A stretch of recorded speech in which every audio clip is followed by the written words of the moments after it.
The Nolan Wells case has already become one of the most closely watched mysteries of the summer. But now, after Warren Hudson finally spoke publicly about what happened before Nolan Wells disappeared, the conversation has taken another dramatic turn.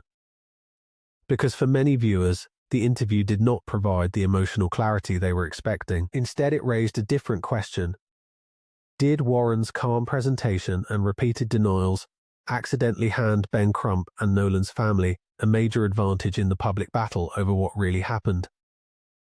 Now let's be clear. Warren Hudson has not been charged with Nolan Wells' death. And public speculation is not proof of wrongdoing. The investigation remains ongoing. But when a case is surrounded by unanswered questions, every interview becomes part of the public conversation. Warren has reportedly described his relationship with Nolan and spoken about the 4th of July trip to Horn Island. He has pushed back against online rumors and denied the narratives circulating across social media. But critics say the interview left them wanting more, and that is where the zero-emotion criticism began. Some viewers expected to see a visibly devastated friend speaking about the loss of someone he had reportedly known for years. Instead, many people online focused on Warren's controlled delivery, his carefully worded answers, and the moments where he appeared to avoid discussing certain details. But here's the problem. Emotion is not evidence. A person can be calm and still be innocent. A person can be emotional and still be hiding something. That is why body language alone cannot solve a death investigation. However, the public is not just reacting to emotion. They are reacting to the gaps.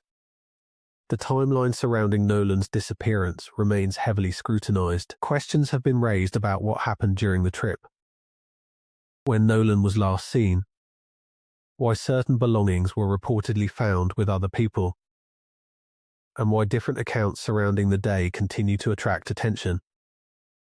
Ben Crump has repeatedly pointed to what he describes as inconsistencies and unanswered questions, and with the independent autopsy reportedly unable to determine Nolan's cause and manner of death, the uncertainty has only grown.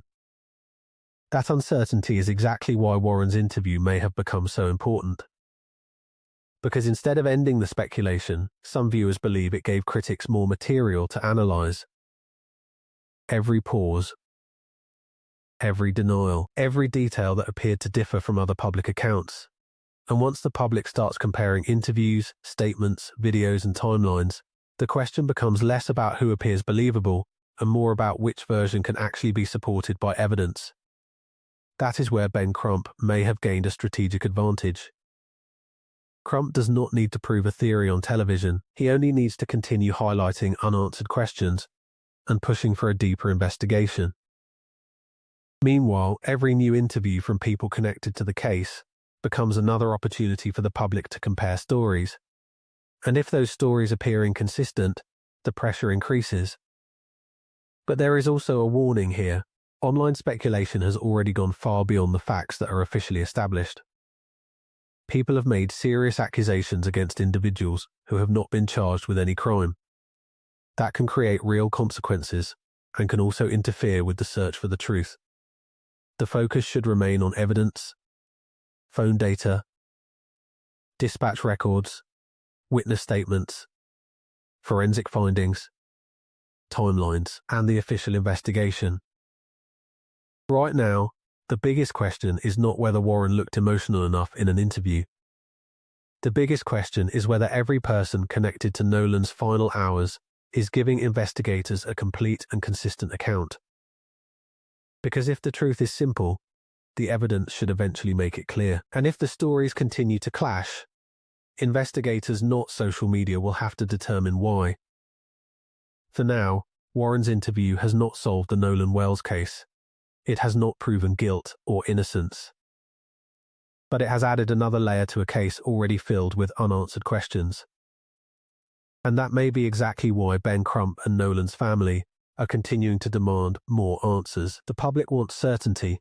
The family wants justice, and until the evidence finally explains what happened to Nolan Wells, the questions are not going away.